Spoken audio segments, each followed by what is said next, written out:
శ్రీకృష్ణదేవరాయలు పరిపాలించే రోజులవి. ఒకసారి ఉత్తర దేశపు పండితుడొకడు రాయల వారి సభకు వచ్చాడు.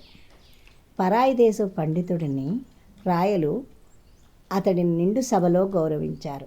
అయితే ఆ పండితుడు, నేను 3 ప్రశ్నలు అడుగుతాను, వాటికి మీ ఆస్థానంలోని పండితులు సమాధానాలు చెప్పాలి, లేకుంటే మీరంతా నాకు కప్పం కట్టాలి అంటూ ప్రశ్నలను ఇలా అడిగాడు.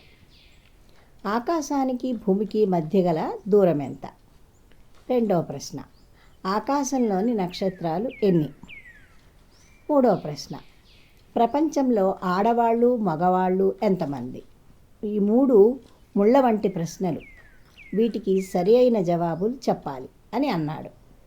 అందరూ అతని వంక విచిత్రంగా చూశారు.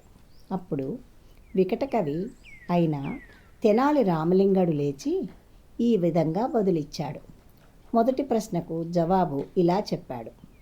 ఒక పెద్ద సైజు దారపు ఉండ తీసుకొని అతనికిచ్చి, ఇది భూమికి ఆకాశానికి మధ్య దూరానికి సరిపోతుంది, మీకంత అనుమానంగా ఉంటే మీరు ఆకాశానికి వెళ్ళి పట్టుకోండి అని అన్నాడు. అప్పుడు పండితునికి ఏమానాలో తోచక నోరెళ్ళబెట్టాడు. ఇక రెండవ ప్రశ్నకి సమాధానం, నేను ఆకాశంలో నక్షత్రాలన్నీ లెక్కించి చూశాను. ఒక బలిసిన గొర్రెకు ఎన్ని రోమాలు ఉన్నాయో అన్ని నక్షత్రాలు ఉన్నాయి, కావాలంటే మీరు లెక్కించి చూడండి అని అన్నాడు. దానికి పండితుడు గుడ్లప్పగించి అతని వంక చూశాడు.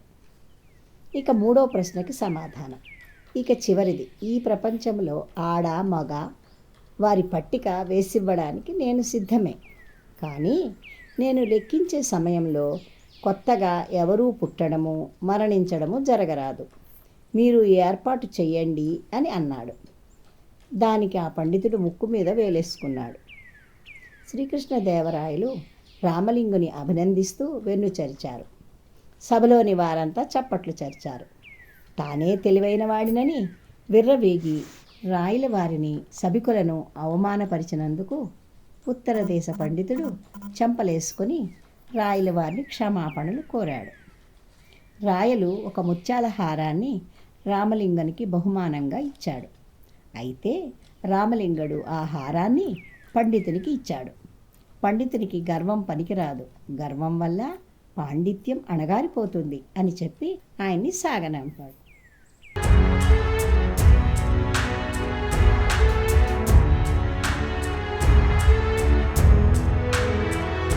మీరు మరిన్ని వీడియోలు చూడాలంటే మన ఛానల్ను సబ్స్క్రైబ్ చేయండి, పక్కనున్న బెల్ ఐకాన్ని ప్రెస్ చేయండి.